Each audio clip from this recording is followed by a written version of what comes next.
Bonjour, bonsoir les amis, j'espère que vous allez bien, que vous êtes en forme, que vous avez la méga pêche. Mettez-moi un max de likes sous cette vidéo, partagez-la. Vous verrez cette vidéo, je pense que elle va réveiller beaucoup de personnes parmi vous. Alors, j'ai envie d'abord de commencer par la phrase suivante. Ceux qui n'ont pas réussi aujourd'hui sont des losers. Ceux qui n'ont pas réussi aujourd'hui, c'est pas la faute à la société, c'est pas la faute à l'État, c'est de leur faute. Ils ont été nuls à chier. Bon, ok, c'est bon, on se calme. Pourquoi je dis ça? Alors, c'est intéressant effectivement de revenir sur ce thème parce que l'homme évolue. L'homme, la femme, bien évidemment, on évolue, d'accord? Quand on est jeune, on a des idées bien arrêtées sur la vie, sur les gens qui ont réussi. On se dit, en fait, on a du mépris à l'égard des gens qui n'ont pas réussi. Et on se dit, finalement, ces gens-là, s'ils n'ont pas réussi, c'est de leur faute. C'est parce qu'ils n'ont pas été assez bons. C'est parce qu'ils n'ont pas fait les choses. Et puis, bien évidemment, on fait ses études, on suit sa vie, son train-train quotidien. On se prend quelques baffes, on se marie pas, on divorce. On a parfois des bons amis, on est parfois licencié. Et puis, la vie fait son travail toute seule. Et donc, on passe de la situation où on se dit les gens qui n'ont pas réussi sont des losers à la situation où on se dit la vie elle est dure, la vie c'est pas facile et finalement on commence à devenir plus sympa, on commence à relativiser, on commence à comprendre les personnes qui ont échoué. Et moi c'était un peu mon cas puisque je suis passé finalement de cette situation où je me disais je suis un bosseur, je suis un tueur, je suis un killer, je vais tout cartonner, je vais tout exploser, j'avais énormément d'ambition. Je bosse dur, je fais des études, j'obtiens des diplômes, j'intègre le monde fermé de la finance, et qui est un monde fermé parce qu'encore une fois, ce sont des castes, ce sont des cliques qui intègrent ces milieux-là. Mais encore une fois, c'est pas méchant, mais c'est la vérité. C'est-à-dire que même aux États-Unis, même à Londres, sont les grandes familles, sont les gens qui ont vraiment de l'argent, qui ont vraiment de l'influence, qui ont vraiment des moyens. Moi, j'étais à SAS et je me souviens qu'il y avait deux catégories. Le gars qui venait, même si son prénom c'était Thierry, mais il venait de banlieue, les autres qui habitaient à Neuilly, etc., le regardaient bizarrement, comme une bête sauvage. Donc il y avait vraiment ces deux mondes, d'accord? Et ça, je l'ai vu de mes propres yeux. Vous pouvez ne pas me croire, mais je l'ai vu, d'accord? Donc je savais dès le départ qu'il y avait des gens qui étaient conditionnés à réussir parce qu'ils avaient déjà réussi. Ils avaient eu la chance d'être bien nés. Les autres, comme moi, qui n'étaient pas, entre guillemets, bien nés, même si je suis fier de mes parents, de mes origines, de tout ça, mais par rapport au monde du travail, c'est clair que voilà, il faut rentrer dans certaines cases. J'étais pas dans les bonnes cases, mais je me suis dit, je vais bosser comme un con, je vais donner le maximum et je vais faire sauter ces barrières. Et c'est ce que j'ai fait, parce que ce que j'ai réalisé, beaucoup de personnes ne le réalisent pas. Mais c'était un exploit, d'accord? Parce que pouvoir intégrer ces milieux fermés, etc., il fallait avoir une motivation d'acier. Donc j'intègre la finance, je suis embauché à Londres, j'ai un super job.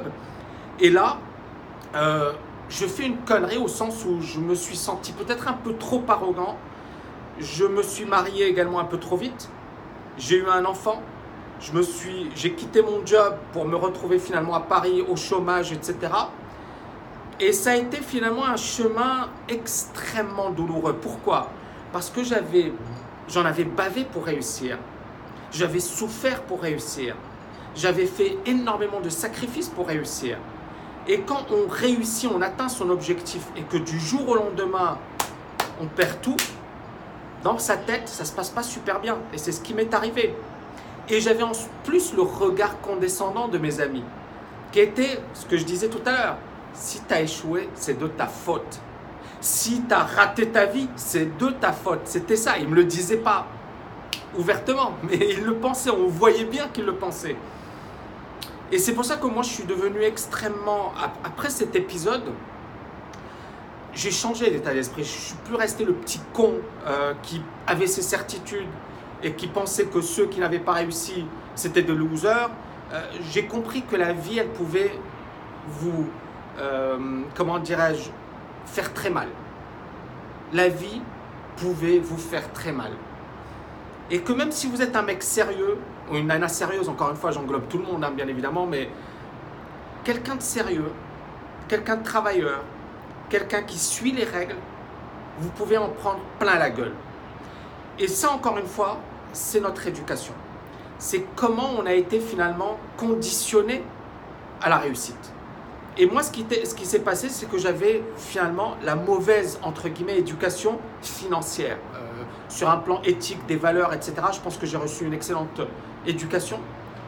Mais sur le plan des valeurs financières, de l'éducation financière, ma formation était nulle à chier. Et encore une fois, on en revient au bouquin Père riche, Père pauvre. C'est vrai que mon père m'a inculqué des valeurs qui sont magnifiques, mais financièrement, ça ne tenait pas la route. Et pour lui, il fallait que je fasse des études, que j'occupe un job, etc. Mais il n'avait pas pris en compte dans ses calculs, finalement, ces coûts de la vie, ces coûts bas de la vie. Ces divorces, situation où on perd tout, on se retrouve quasiment à la rue, on n'a pas suffisamment d'argent, etc. Et je connais des gens parmi vous et parmi les personnes qui m'écrivent, etc., qui ont fait de bonnes études, qui ont fait de grandes écoles et qui du jour au lendemain, suite à un divorce, descendent aux enfers, ils perdent tout, ils se retrouvent quasiment à la rue. Et c'est arrivé à beaucoup de personnes. Et c'est pour ça que moi, en tous les cas, dans cette vidéo, j'ai envie de vous dire, en fait, tout le monde a un potentiel de malade. Tout le monde peut réussir. Tout le monde peut faire de grandes choses. Et il ne faut surtout pas regarder de manière condescendante quelqu'un qui n'a pas réussi. Il faut juste se dire et se mettre à sa place et se dire, ça aurait pu être moi. Ça aurait pu m'arriver. Ça m'est arrivé, les gars. Ça m'est arrivé. C'est-à-dire que passer du top niveau à se casser la figure, à un certain moment, on pense au suicide et on pense à un certain moment à se dire, finalement, je suis un loser. Moi, c'est ce que je me disais. Je me disais, je suis un loser. J'ai raté ma vie. Je suis un nul. Je ne m'aimais plus. J'étais pas fier de moi. J'étais triste. J'ai déprimé.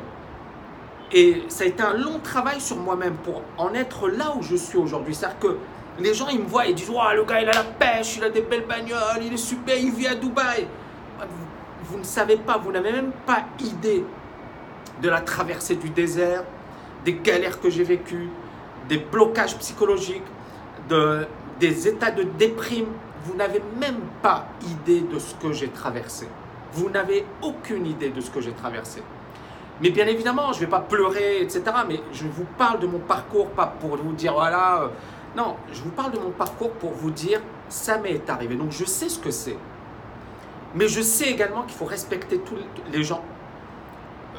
Moi, personnellement, je vois des gens, des abrutis, qui ne vont pas respecter un serveur ou quelqu'un qui, par exemple, fait des petits boulots parce que, voilà, parce que ceci, parce que ça. Moi, pour moi, ce sont des abrutis. Moi, je respecte tout le monde. Parce que j'ai fait des petits boulots de merde, parce que j'ai été vendeur de beignets, j'ai fait de la cueillette de pommes, j'ai fait tous les petits boulots possibles et inimaginables. Je sais que la vie, elle n'est pas facile, je sais que la vie est dure, mais, et je vais conclure sur cette bonne note, je sais aussi que rien n'est impossible dans la vie. Et que si j'avais eu cet échec, c'était parce que je n'avais pas d'éducation financière, je n'avais pas de plan. Je ne savais pas où aller. Je n'étais pas solide, ou du moins suffisamment solide sur un plan psychologique. Beaucoup de personnes qui me connaissent m'ont dit « Ouais, Tammy, comment tu as fait pour tenir le coup, pour tenir le choc ?» Parce que quand j'ai divorcé et je me suis retrouvé au chômage et j'ai passé l'agrégation, etc., en fait, c'était dur et des amis m'ont dit « Mais comment tu as tenu le coup ?» Mais en fait, je ne sais même pas si j'ai tenu le coup. Parce que j'étais bien mal dans ma peau. J'avais même vu un médecin, un psychologue à l'époque. Et c'était parce que quand vous devenez fonctionnaire, ils vous font une visite médicale pour savoir si vous êtes en bon état de santé psychologique et compagnie. Bon, bah voilà.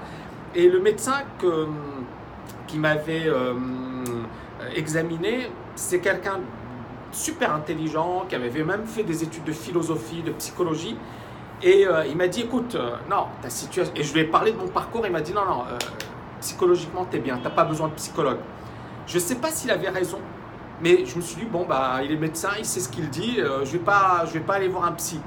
Mais ce qui est intéressant, c'est que j'ai fait ce travail, mais ça m'a demandé des années, des années, des années.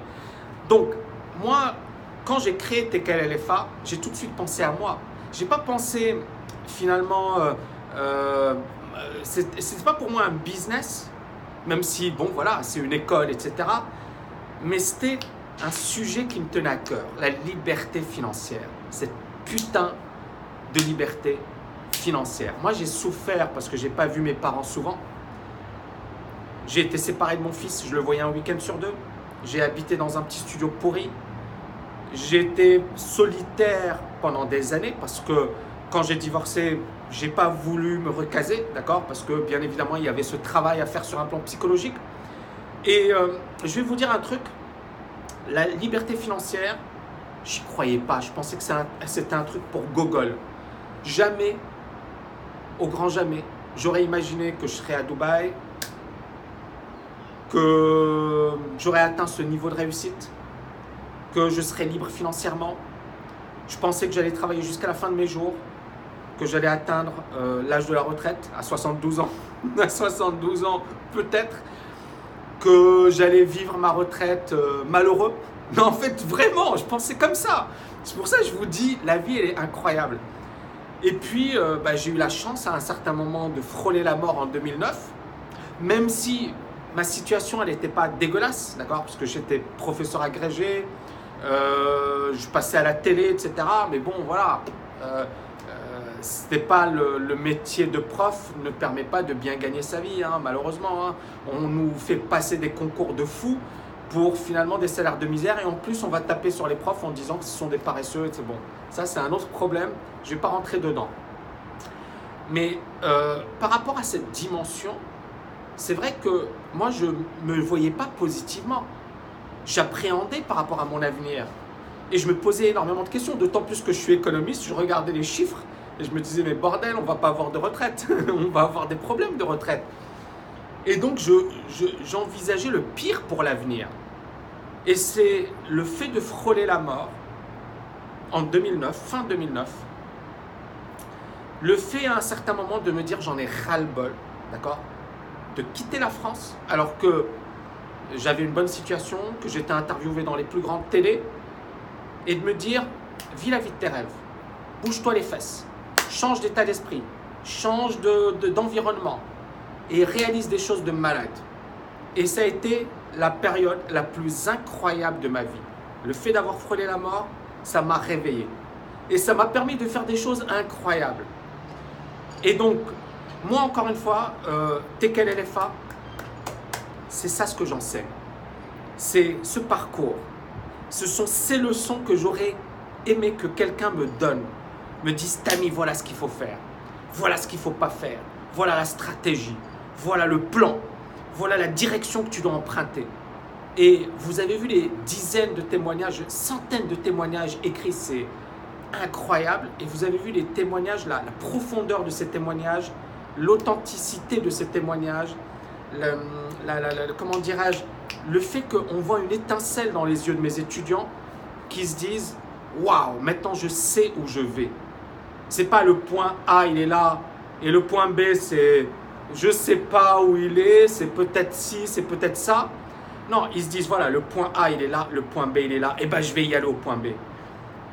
Et grâce à Tekel LFA, ou d'autres, hein, mais en fait, vous aurez un plan. Et ce plan, il va vous faciliter la tâche. Il va vous permettre d'aller beaucoup plus vite. Il va vous permettre d'être serein. Il va vous permettre de vivre une vie extraordinaire.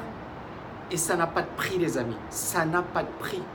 Parce que si vous vivez cette année pleinement avec moi, parce que là, je suis en train de lancer Tekel LFA 2.0. Demain, il y aura d'ailleurs une grosse conférence.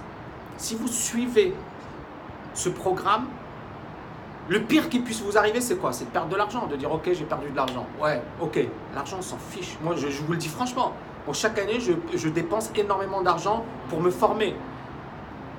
Le pire qui puisse vous arriver, c'est ça. C'est ça la pire perte de la planète. Le meilleur qui puisse vous arriver, c'est de vivre une année de malade et de vous projeter dans l'avenir et vraiment, vraiment, vraiment de croquer la vie à pleines dents et de donner le meilleur de vous-même. Donc, regardez les avantages, le gain potentiel, la perte potentielle. Est-ce que le gain potentiel, ça vaut le coup?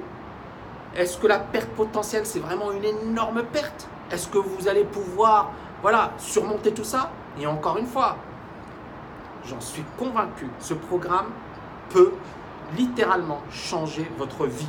Bien évidemment, ça ne dépendra pas que de moi, mais tout ce que je vous apporte dans ce programme, je pense que vous mettrez des années et des années et des années pour le trouver, pour l'apprendre. L'autre point important, c'est que le gars qui vous enseigne, ce n'est pas un théoricien, le gars il est passé par toutes ces étapes. Il s'est posé des questions, il a bossé dur. Et puis, j'ai envie de dire, mon point fort, c'est finalement également mon parcours académique. Le fait que je suis pas, voilà, vous voyez mon profil sur LinkedIn, vous voyez qui je suis. Donc c'est méga super solide les amis. Et ce que vous allez apprendre dans ce programme, moi j'ai des étudiants qui ont fait HEC, qui ont fait Centrale, qui ont fait Polytechnique, et qui me disent, Tami, ce que j'ai appris avec toi, je ne l'ai pas appris dans mes études. Ce que j'ai appris avec toi, j'aurais voulu l'apprendre il y a quelques années. Ce que j'ai appris avec toi, j'ai envie de l'enseigner à mes enfants. Il y en a plein, des gens qui ont fait HEC, qui sont chefs d'entreprise, qui ont réussi dans leur vie. Ils ont déjà réussi. Mais ils me disent, waouh, si j'avais eu ce cursus avant, j'aurais sans doute fait beaucoup mieux. Mais ça, ce que tu m'as appris, je vais le transmettre à mes enfants. Pourquoi? Parce que premièrement, ça me demandera énormément de temps pour le faire. Hein, vous avez vu le témoignage de Alain qui me dit, bon, mon fils me posait plein de questions. Et je me suis dit, bon, bah, allez, Tami, ça va être le prof. Et j'ai un autre étudiant, c'est marrant, un ancien étudiant de la TKL, qui est assez connu et qui m'a dit la même chose. Il m'a dit, voilà, je veux que tu formes mon fils. Et c'est magnifique parce qu'on voit bien qu'aujourd'hui, il y a une prise de conscience. Même les papas, ils se rendent compte de l'importance de l'éducation financière. Et ils savent, comme moi, hein, qu'on n'a pas eu cette éducation financière, qu'on a perdu du temps, qu'on n'avait pas de plan, qu'on était perdu psychologiquement, mais qu'aujourd'hui, il faut avoir cette éducation financière. C'est, je dirais presque, ça doit devenir un cursus obligatoire. Vous devez vous éduquer financièrement. Donc les amis, si vous avez aimé cette vidéo, bah, partagez-la, likez-la un max. J'espère que ça va vous réveiller. J'espère que vous aurez moins de certitudes, parce qu'encore une fois, les jeunes ont trop de certitudes et les personnes âgées ont moins de certitudes. Et en fait, il faut trouver un juste milieu, ou moins de certitudes ou plein de doutes. Donc quand vous êtes jeune, vous n'avez aucun doute et que des certitudes. Quand vous commencez à rentrer dans la trentaine, la quarantaine, vous vous posez plein de questions et vous avez plein de doutes. Moi, mon but, ce n'est pas effectivement de vous donner que des certitudes, mais c'est d'éliminer ces doutes et de vous donner un plan, une stratégie, et puis évidemment de vous prouver que ce n'est pas si compliqué que ça, qu'il n'y a rien de plus simple que de devenir libre financièrement.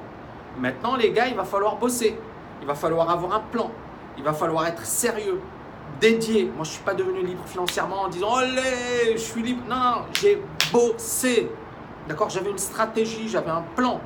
Donc, c'est ce qu'il faut avoir dans l'esprit et c'est ce qu'il faut faire. J'espère que vous avez aimé cette vidéo. N'oubliez pas de la liker et de la partager un max. Et je vous dis à bientôt les amis. Ciao, ciao, ciao!